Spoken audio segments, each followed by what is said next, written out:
ভারতে বাঘ দেখার সবথেকে ভালো 8টি জায়গা হলো ভারতের টাইগার। ভারতে কিছু বিখ্যাত বাঘ সংরক্ষণের আবাসস্থল যা সারা বিশ্ব থেকে বন্যপ্রাণী প্রেমীদের দ্বারা পরিদর্শন করা হয়, কিন্তু তারপরে এমন কিছু জায়গা আছে যেগুলো জনপ্রিয় নয়, কিন্তু এই পার্কগুলিতেও বাঘ দেখার উচ্চ সম্ভাবনা রয়েছে। Dudhwa national park, Uttar Pradesh. দুধওয়া হলো একটি কম পরিদর্শন করা পার্ক যা তৃণভূমি এবং ঘন বনের মধ্যে বাঘের জনসংখ্যাকে সমর্থন করে, যা একটি অনন্য বন্যপ্রাণীর অভিজ্ঞতা প্রদান করে। এটি Dudhwa national park. Kawal tiger reserve, Telangana. Kawal বাঘের পর্যটন মানচিত্রে তুলনামূলকভাবে নতুন।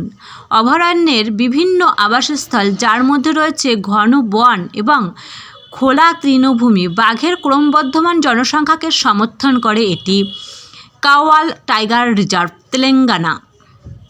Periyar tiger reserve, Kerala. পেরিয়ারে বাঘের সংখ্যাও কম। পার্কের ঘন জঙ্গল এবং হ্রদ বাঘের দাগ সম্পর্কে একটি ভিন্ন দৃষ্টিভঙ্গি অফার করে, প্রায়শই অন্যান্য বন্যপ্রাণীর দর্শনের সাথে মিলিত হয়।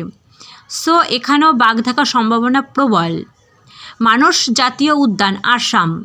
মানস টাইগার রিজার্ভ একটি ইউনেস্কো ওয়ার্ল্ড হেরিটেজ সাইট, হিমালয়ের পাদদেশে অবস্থিত।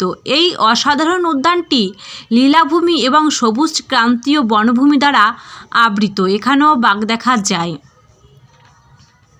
সাতপুরা জাতীয় উদ্যান, মধ্যপ্রদেশ। পার্কের পাহাড়, উপত্যকা এবং নদীর বৈচিত্র্যময় ল্যান্ডস্কেপ একটি সুস্থ বাঘের জনসংখ্যাকে সমর্থন করে এবং হাঁটার সাফারি এবং নৌকায় চড়ার সুযোগ দেয়।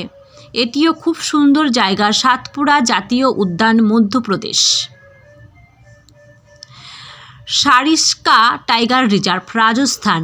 আরাবল্লী পাহাড়ে অবস্থিত সারিস্কা একটি সফল বাঘ পুনর্বর্তন কার্যক্রম দেখেছে।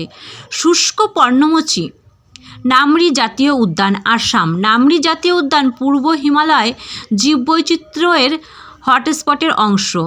যদিও এটি তার বৈচিত্র্যময় পাখি প্রাণের জন্য বেশি পরিচিত, নামেরি বাঘের একটি ছোট সংখ্যাকেও সমর্থন করে নামরি জাতীয় উদ্যান, আসাম।